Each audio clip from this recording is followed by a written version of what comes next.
Hi, I'm Susie Oliver with Tulsa Community College. Today we're going to be finishing up Program 11 for the Intro to Programming course. This involves classes and the PET class. We've got the Intro to Program 11 instructions. We're going to create instance variables and class variables, create and call instance methods and class methods, customize classes using special methods like underscore underscore LT underscore underscore, which is the less than function or method, and we'll instantiate objects using class constructors. We're going to create a list of objects and sort that list of objects.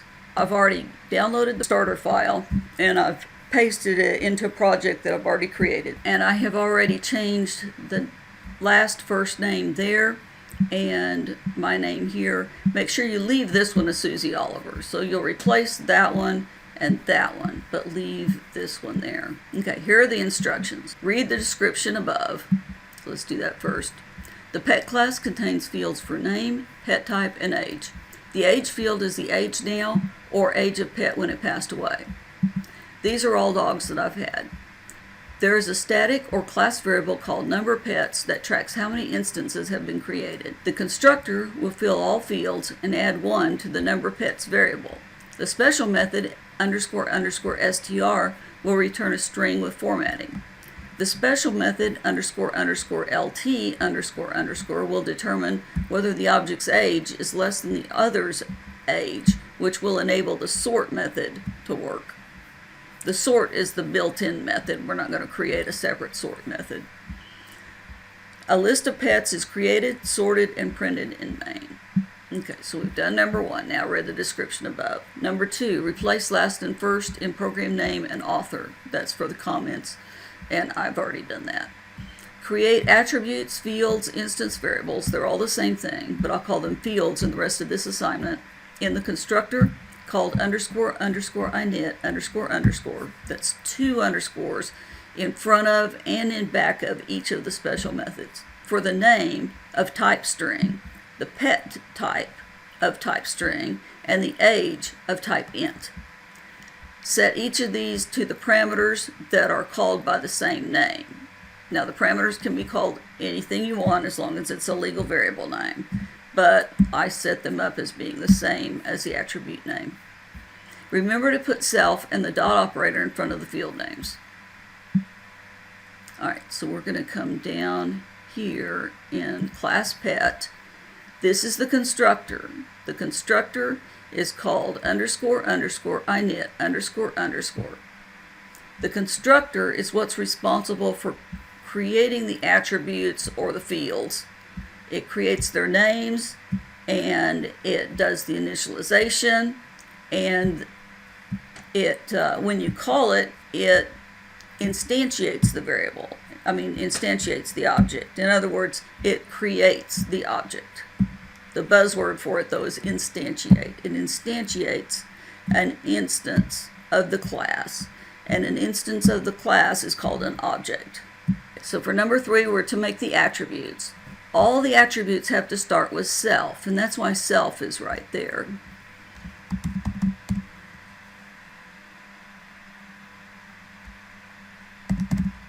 And we set it equal to the first parameter here, which is name.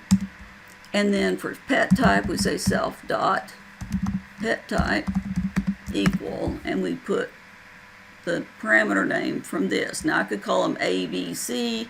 I can't call them 1, 2, 3 because you can't start with a number. But I could call them George and Martha if I want to. It doesn't matter according to the interpreter for Python. But you need to do something, and it's fairly conventional to just name these things the same as the attribute names or the field names. And it can tell the difference because the attribute or field name has self dot in front of it, and the parameter does not. Now, I still need one for age. Okay. And now when somebody calls this, if they don't pass any attributes, if they don't pass any arguments to go into these parameters, it will default to making name the empty string, pet type the empty string, and age 0. Now, number 4, add 1 to the number pets class variable. Remember to put the class name in front of it with the dot operator. Here is the one and only class variable. It's also known as a static variable because it's going to exist before any objects get instantiated, and it will be part of each of the objects that's instantiated in a way. Now, I can't just say number pets plus equal 1. Remember, plus equal is the same thing as I would say number pets equal number pets plus 1. But notice I've got a red squiggle here. If I hover over it, it says unresolved reference number pets. It says number pets doesn't exist, but it exists right there. What's the deal? Since this is a class variable, and you can tell it is because it's outside of all the functions, but yet inside the class, you have to put the class name in front of it, pet dot. Now the red squiggle went away. And when you refer to it anywhere, whether it be inside the class or outside of the class, you have to always put pet dot in front of this. Now, it's legal to put the object name dot in front of it, but it's much more common to use pet dot. Okay, so we've done number 4, add 1 to the number pets class variable. Remember to put the class name in front of it with the dot operator. So we did that. Number 5, run the program to make sure it works. If not, fix it before moving on. You will get this. Less than sign, 2 underscores, main, 2 underscores, dot, pet, object, at, and it will give a hexadecimal number. 0x starts all hex numbers, and there's also a clue here that there's a C and a bunch of digits and a C. Remember, hex numbers can go 0 through 9, the digits, and A through F. And then it also says you have instantiated 1 pet. That first line's rather cryptic, that one. So we'll fix that with the next step. But let's go ahead and run this and see what's going on.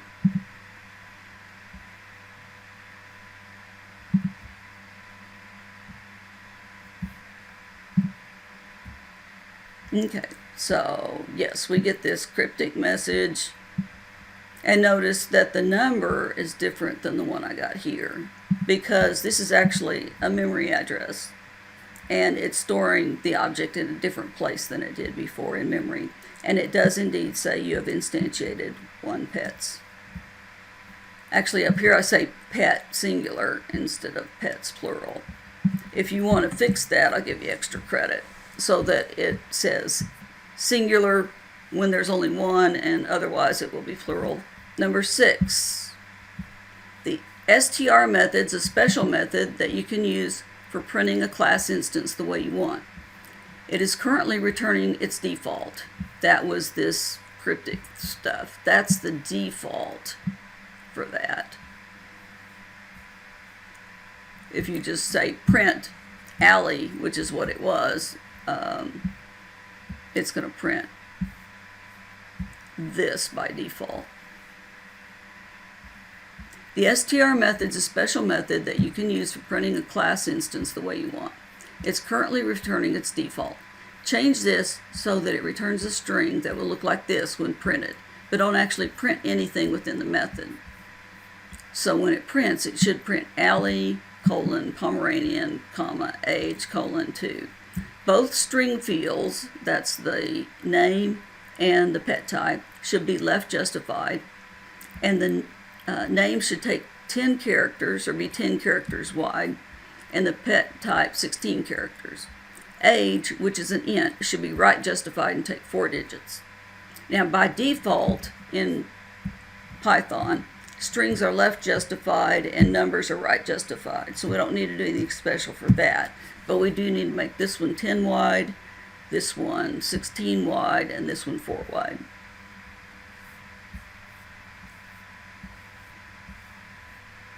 Okay, so in string, notice it's returning super prin dot underscore str underscore prin. Super prin is the parent of pet. everything in Python is an object. And pet has a parent class. And this super is grabbing the parent. Okay, and then there's a default string str method, and we're going to change that. We're overriding it with this one, okay? And we're just going to get rid of returning this. If we didn't have this at all, matter of fact, let me do that.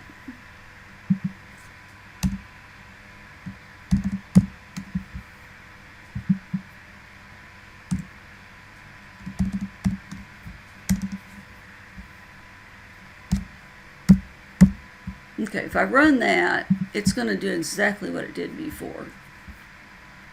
Okay, notice I'm getting exactly the same thing with a different number there. And that's because there already is an str with the underscores method at the higher level class.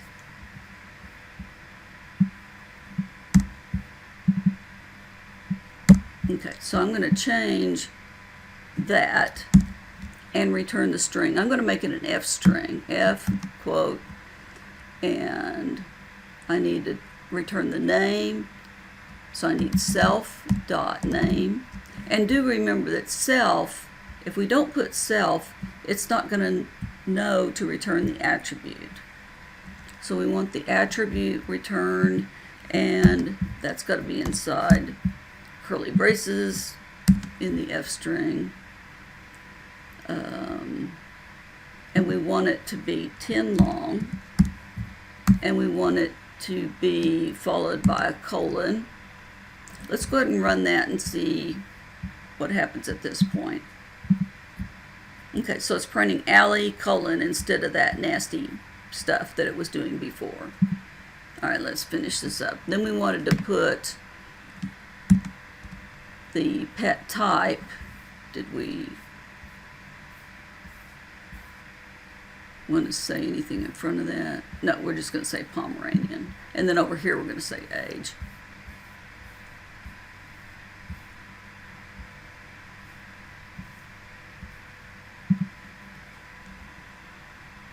So we have to say, whoops, yeah, self dot pet type.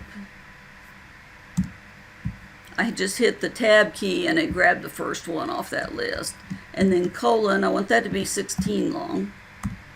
And then I want a comma and a space and actually type the character's age, colon, space. And then I want self dot age, and I want that to take up 4 characters wide. Okay, I think that'll do it. Let's try that. Okay, Allie, Pomeranian, age 2. Did I put a comma after that?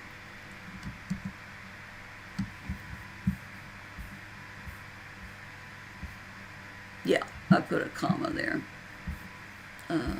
It's right here. Okay. Now, run the program, make sure it works. We just did that. Number 8, fix the method called human age equivalent. Instead of returning 0, return 7 times the age field. Remember to put self and dot operator in front of age. Okay, human age equivalent. Instead of returning 0, we need to return 7 times the age. Now we can't just say age because it won't know what that is. We need self.age.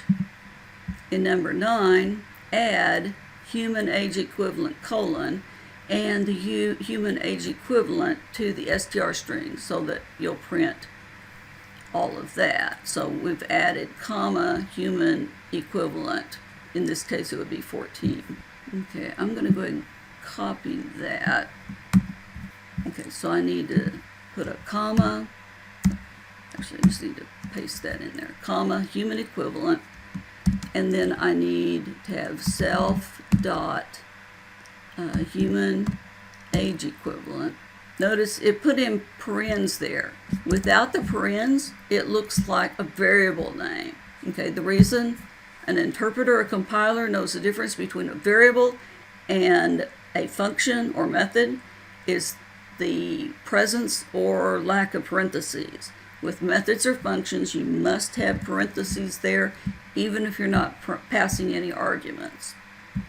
And remember, I'm passing no arguments, but remember in that function, it has one parameter called self.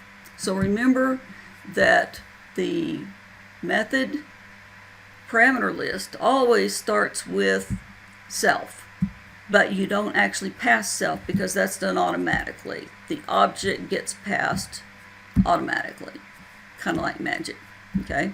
Now it's fussing because I think I went to the very end, but that's okay. Oh no, I've got too many spaces there. It doesn't like that. You don't have to fix those things. We need to run the program, make sure it works, and then it should look like that. So I'm going to stop it, run it again.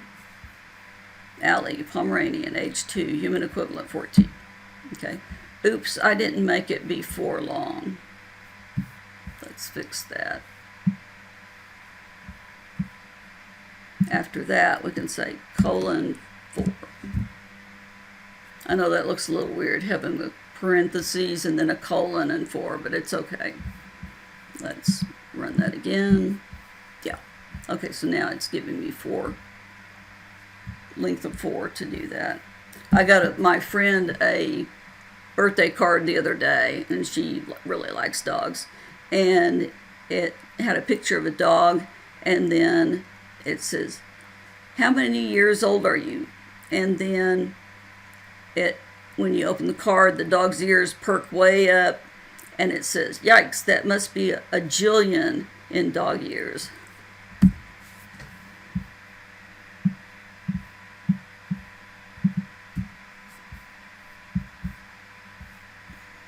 All right, now number 11, remove the quote, quote, quote before the line pets equal list, the quote, quote, quote after the line print you've instantiated so many pets. Now, I didn't go over this before. Let me go ahead and go over it now. In main, I've got Allie equal pet. Now, I've got capital pet and then paren. It looks like it's calling the class as if the class were a function or a method. However, what it really does, it substitutes for this, it substitutes the underscore init underscore method. And then it will pass whatever parameters are in here into that method or constructor. And then we're changing Allie.name, we're changing the name attribute or the name field to the string Allie, and we're changing the pet type of this object Pomeranian, and we're changing the age of the object Allie to 2. And then we're saying print Allie. And then this converts it to a string when you're trying to print it. And when it converts it to a string, it automatically calls the underscore str method. And if that doesn't exist, it's going to call that method in the higher level class, the one that all objects belong to. And that's when you got that cryptic message. And then we're printing, you have instantiated so many pets. Okay, I'm going to change that to the F string. F, and then here, pet.number pets. And then I'm going to get rid of that. Okay, there, that's cleaner. And we don't need to say how long it's going to be because we want to get it. We just want one space before it and one space after it. Okay, and this is what we're supposed to remove. And then get rid of that. Okay, so now it's made a whole bunch of pets. Let's look and see what that does. pets equal list, so that makes an empty list. You could say pets equal, square brackets. That would work as well.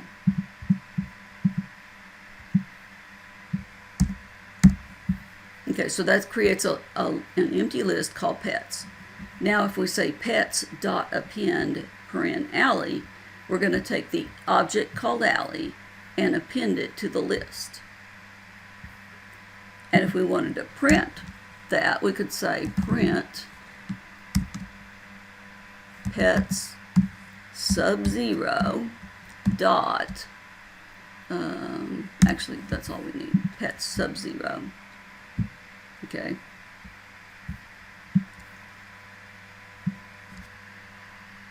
And then that would be the same as saying print Allie, closed. And if we wanted just to print the name of that pet, we could say pets sub-0 dot name, like that.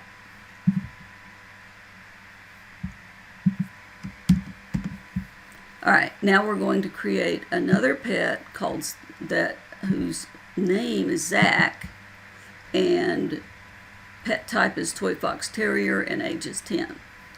Now, I could have said something like this, Zach equal, and put all that information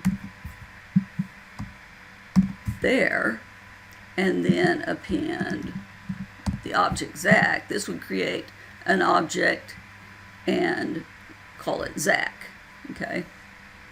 And then I can append Zach, but I don't have to do all that. And if I don't, then it creates what's known as an anonymous object. And that object doesn't really need a name because we're going to append it to the pets list. And then after that, that's going into element number 1 because Allie is in element number 0. And so if we ever want to refer to this, we can call it pets sub 1. And then if we say pet sub 1 dot name, we'll get Zach. Pet sub 1 dot pet type, we'll get Toy Fox Terrier. Pet sub 1 dot age, we'll get 10. Okay. Then we do it for several other dogs that I've had. And then it also prints original order, and then it prints each element in pets. For pet, in pets, print pet. And then it prints how many pets are instantiated, which should be the same as the number of elements in that list. But we're getting it using that. And again, if we wanted to, we could do it with an F string like that.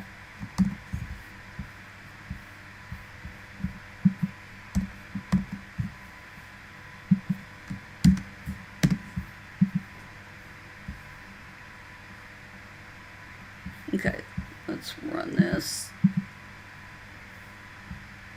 Okay, so we've instantiated 7 pets, which is what we had before.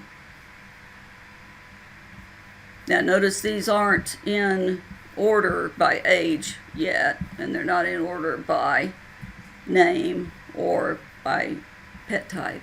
All right, now we're supposed to define the less than operator for the class by changing the LT method with the underscores on both sides. We want to define one pet is less than another using the instance's age. So change the line from return true to returning the appropriate thing. The sort method for lists uses the less than method, so it's the only operator you need to define in order to call sort.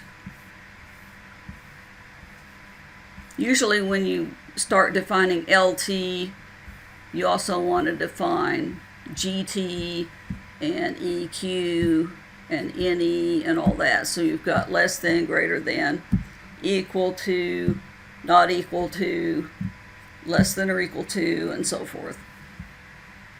But since we're going to call the sort method, the only thing it uses is the less than sign. And so the only one we need to fix is LT. So instead of returning true, we need to return, and notice we've got self and other. So we're actually going to pass one argument. And what we're going to do is say self dot age, because that's what we're going to sort on. So we want to use that to define one's greater than another. And say age, self.age less than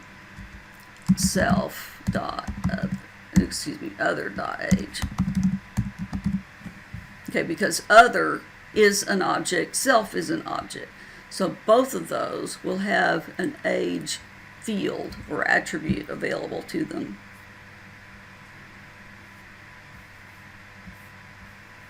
Okay, and then the next, we're supposed to remove the commented out areas before the sort so that we can run it and actually sort this.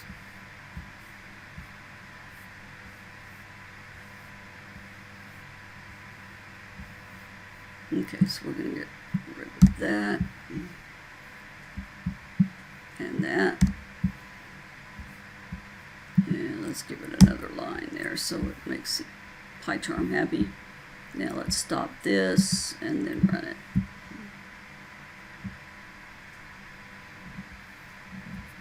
Okay, and it printed them in the same order before under original order, but then if we look at the sorted order, we got 2, 9, 11, 10, 11, 12, 13, 15. So they are indeed in the proper order.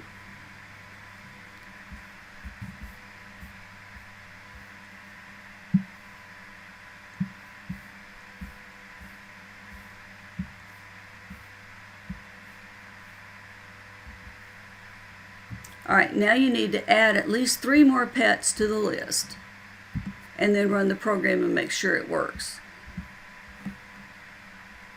If your pet name or name exceeds the sizes stated for str, in other words, if the pet name is longer than 10 or the pet type is longer than, I think it was 16, you'll need to increase that to make it work.